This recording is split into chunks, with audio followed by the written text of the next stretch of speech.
na frente do desembargador, do ministro, e aí sim, o que nós precisamos desenvolver e otimizar é esse funcionamento móvel dos sistemas de processo eletrônico. Acho o Léo para mim. Ana, aqui. Advogado pode se cadastrar como advogado e assistente de outro advogado? O perfil, esse é um grande erro que nós estamos batalhando também.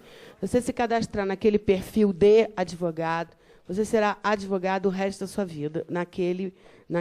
Se você for, por exemplo, parte em causa própria, você será advogado. O sistema, infelizmente, ainda não permite que o advogado troque o seu perfil. Você será para sempre e não pode sair do sistema também. Tem os casos dos procuradores públicos também. Como é que funciona esse cadastramento aí como assistente? Não tem uma situação? Bom, é a questão dos embargos auriculares. Vitor? Hã? Não diz formas? Como ele falou, você vai perguntar para o juiz. Gente, eu falo o seguinte, o processo é eletrônico, mas o juiz não é virtual. O cara tem que estar lá. Como é que você vai chegar? Doutor, com licença, eu gostaria de despachar com o senhor. Dá uma acessadinha aí, por favor. Ou então você vai chegar com o tablet, como o Tocantins falou. Ana, não existe uma regra. Só uma experiência de São Paulo, Olha, com a implantação do ESAGE, muitas comarcas, por exemplo, Campinas, que nós estivemos, Americana, eu acho que Sorocaba também ocorreu isso. Na implantação, os juízes simplesmente disseram que acabou os embargos auriculares. Simplesmente assim. Campinas ficou mais de um mês. E a OAB trabalhou muito forte. Mas o cara não é virtual. Pois é. Em a OAB... Minas Gerais, que tem 753 pois é, municípios, já teve juiz que lançou a ideia de que o juiz não precisa estar na comarca, porque o processo é eletrônico. Pois é. Mas aí coube a nossa casa resolver isso, e a presidência foi e fez um bom trabalho e acabou com a história e voltou ao que tem que ser, e acabou. Doutora, pois não, os embargos auriculares, eu acho que só tem um caminho. Imprimir o que nós queremos mostrar para o juiz e levar lá para eles. Esse documento está em tal lugar no processo, isso aqui está em tal lugar. Porque nós não vamos mais. Bota no como é que chama? Guilherme, de Recife. A experiência que eu estou tendo aqui no STJ, a maioria dos ministros, mas não todos, em processos eletrônicos, nós fazemos um pequeno memorial e imprimimos as peças que consideram-se imprescindíveis para compor o memorial, porque aí o ministro lê o memorial, dá uma olhadinha na peça e depois ele abre o processo judicial eletrônico para ele. A maioria dos ministros do STJ tem aceito essa forma de atuação, com algumas exceções em que diz, entre com um memorial eletrônico no processo. E aí no campo do STJ, você entra como requerimento e não como memorial, e você como se fosse uma petição de memorial dentro do processo. Para mim termina não funcionando muito o memorial eletrônico, mas é assim que tem atuado nessas divergências. Obrigada pela informação. O advogado André Chamache pergunta: por que às vezes a intimação no sistema é direcionada a todos os advogados e às vezes é direcionada a apenas um? Qual será a regra? A regra é o advogado, o sistema faz o que o advogado pediu.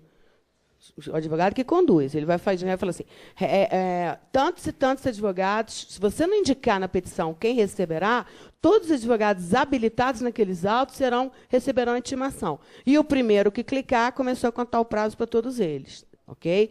Agora, se você quiser que apenas fulano, beltrano, 2, 3 advogados, não importa, recebam a intimação, isso precisa ser expressamente requerido.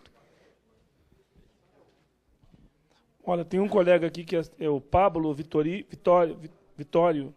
Ele faz uma pergunta ao Fred. Fred, aqui é assim, na hora a pergunta. Boa tarde.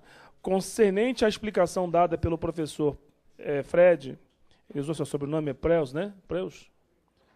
A minha colega, ao protocolar a ação pelo sistema PJE, não obteve a informação sobre a data da audiência. E mesmo seguindo os passos explicados pelo nobre professor, pesquisando o processo e entrando na aba audiência, não existe nenhuma informação referente à data.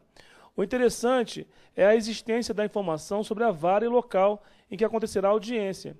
Como poderíamos sanar esta falha? o processo não foi protocolado, mesmo não aparecendo na aba de processos não protocolados. Qual o nome do... Pablo Vitório. Pablo, boa tarde.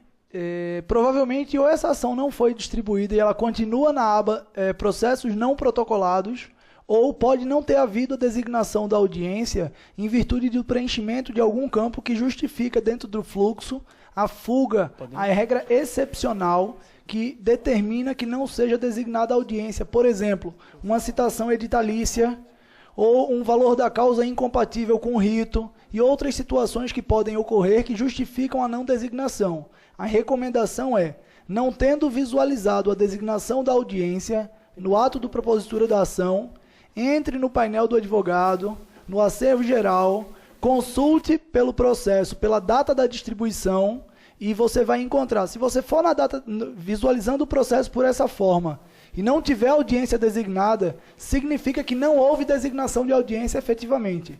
Então, essa é a recomendação.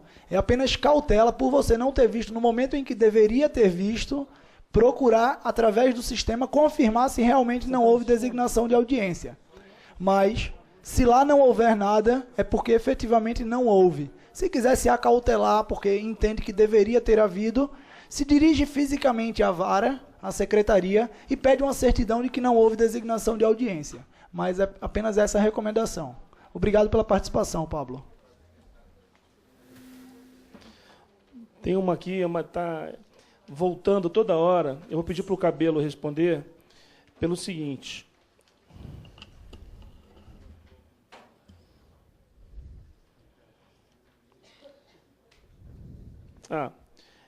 É o seguinte, ele não está conseguindo encontrar processos de terceiros. Tá? Como é que ele faz para entrar e ter acesso a processos de terceiros?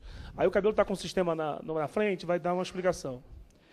Você logado ao sistema, você clica na aba Processos, Pesquisar, e aí aparece duas opções, Consulta Pública, Consulta Processos de Terceiros. Qual a diferença de consulta pública e consulta processo de terceiros? Consulta pública você só vai ver os documentos públicos e não fica nenhum registro de quem efetuou essa consulta. Você quer a consulta de processo de terceiros, você clica. O que vai acontecer? Você não sendo parte no processo como advogado, vai ficar registrado que você acessou esse processo de um terceiro.